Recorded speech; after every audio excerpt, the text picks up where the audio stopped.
Spaceman at 640toronto.com or space at 640toronto.com. I'm talking about Marie, the Basque goddess Mari, spelled M-A-R-I. She's also known as the Dame of Ambato, one of the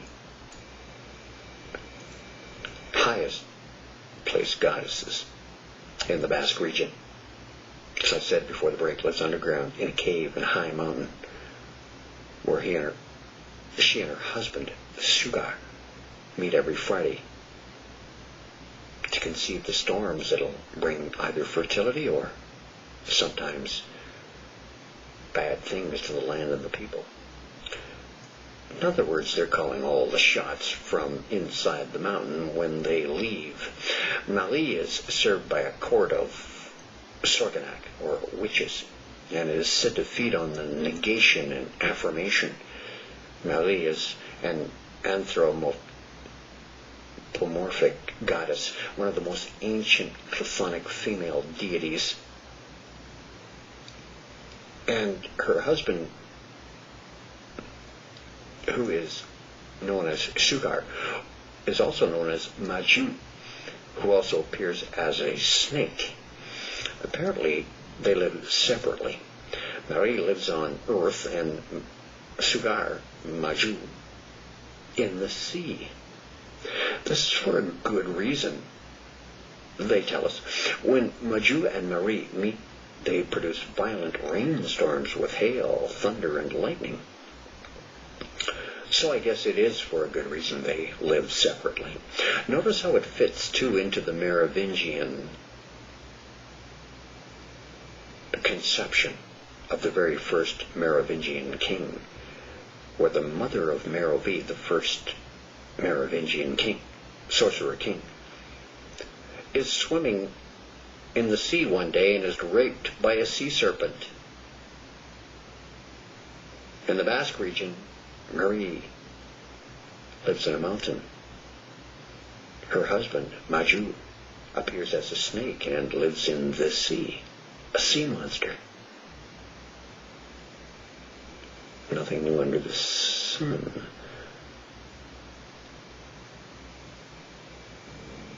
And the myths are being repeated. A 16th century legend says that Mali is the founder of the House of Lords of Biscay.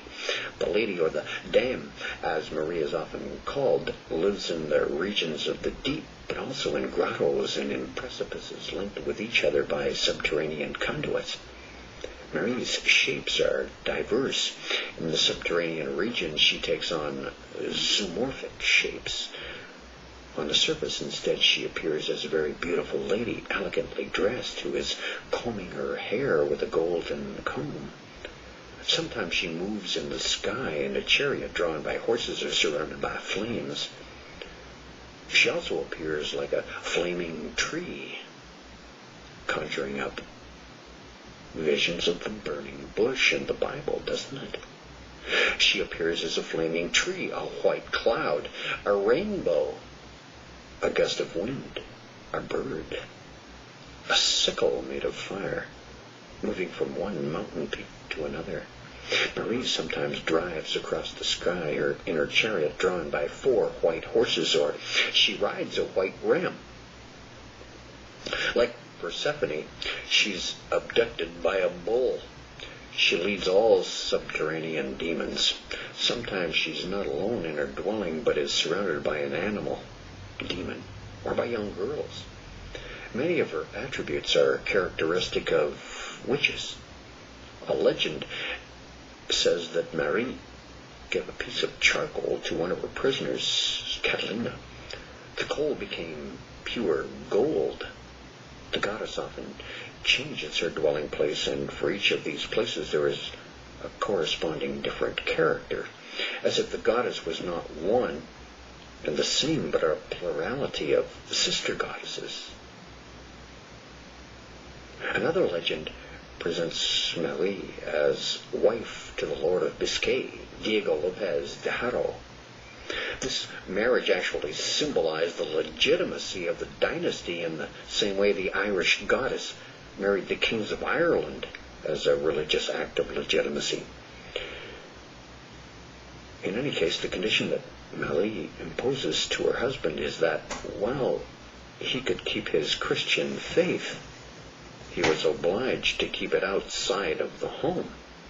Nevertheless, once apparently after discovering that his wife had a goat leg instead of a normal human foot, he couldn't avoid making the sign of the cross. Immediately after that sacrilegious act, Marie took her daughter, jumped through the window, and disappeared, never to return. This outcome can obviously be seen as delegitimizing the D'Haro family, who, after all, had been placed as lords by the Castilian conquerors not long before. Other legends are a lot simpler. For example, there's one legend that when a person becomes lost in the wild, he or she has only to say Marie's name loudly 3 times to have her appear over their head and be shown the right way. As I've already stated, Malie was associated with various forces of nature, including thunder and wind as the personification of the earth. Her worship may have been associated with that of Lubira. Marie's consort was Maju. Their children included the benign spirit Atarabi and the evil spirit Mikalatz. Marie was the protectress of senators and executive branches of government. She is depicted as riding through the sky in a chariot pulled by horses or rams. Her depictions always had a full moon behind her head, too, of course, to show that she was illumined. You see many pictures of the Virgin Mary or Jesus Christ with that light behind their head also, giving you the impression of illumination, of course. Marie is the main character of Basque mythology, coming from the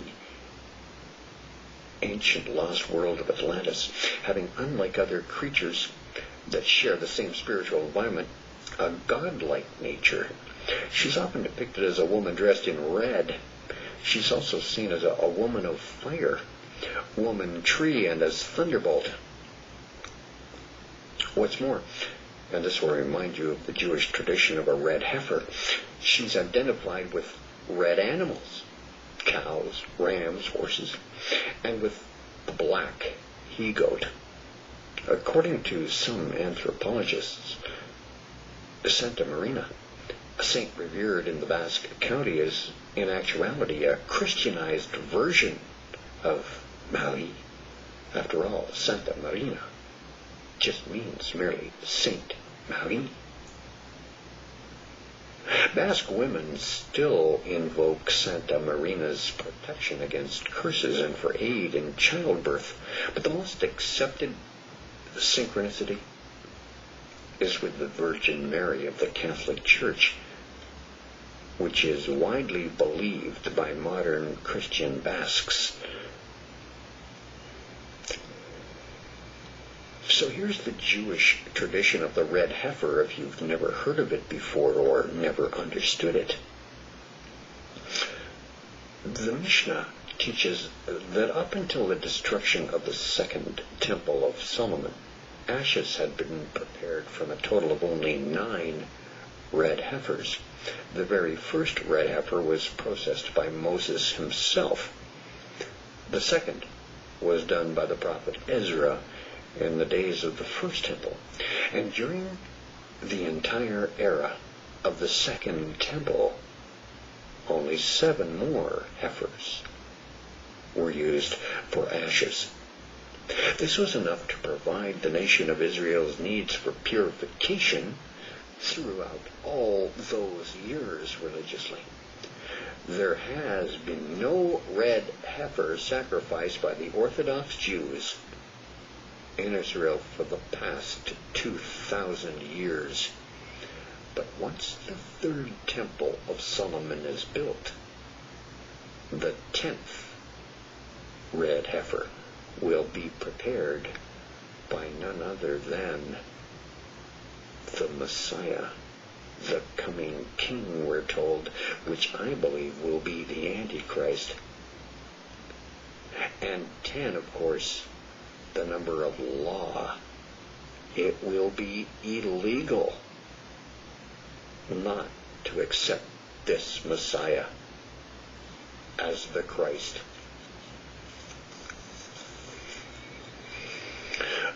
Of all the Rosicrucian practitioners, that is, a religion that requires knowledge to climb the ladder. You can become a god with the right knowledge in Rosicrucianism.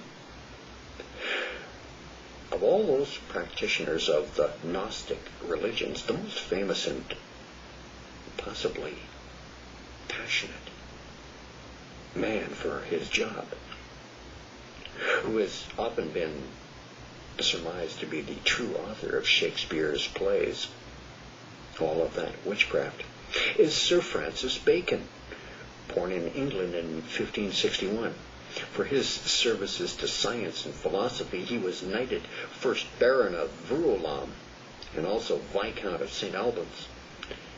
He earned a reputation as father of the positive sciences for his philosophical and scientific writings, although none of them explains anything about his real identity. You see, he was the Grand Master of the Knights Templar in England, and in this capacity the most senior Rosicrucian. He was an undisputed expert in secret sciences, especially the Kabbalah, the mystical Jewish book, alchemy, and sorcery. The so-called scientific research he undertook had very little to do with real science, but a lot to do with engaging mystic and supernatural forces to win power over nature. Now, when I come back, more on Sir Francis Bacon. This is A View from Space on AM 640. It's Talk Radio, AM 640.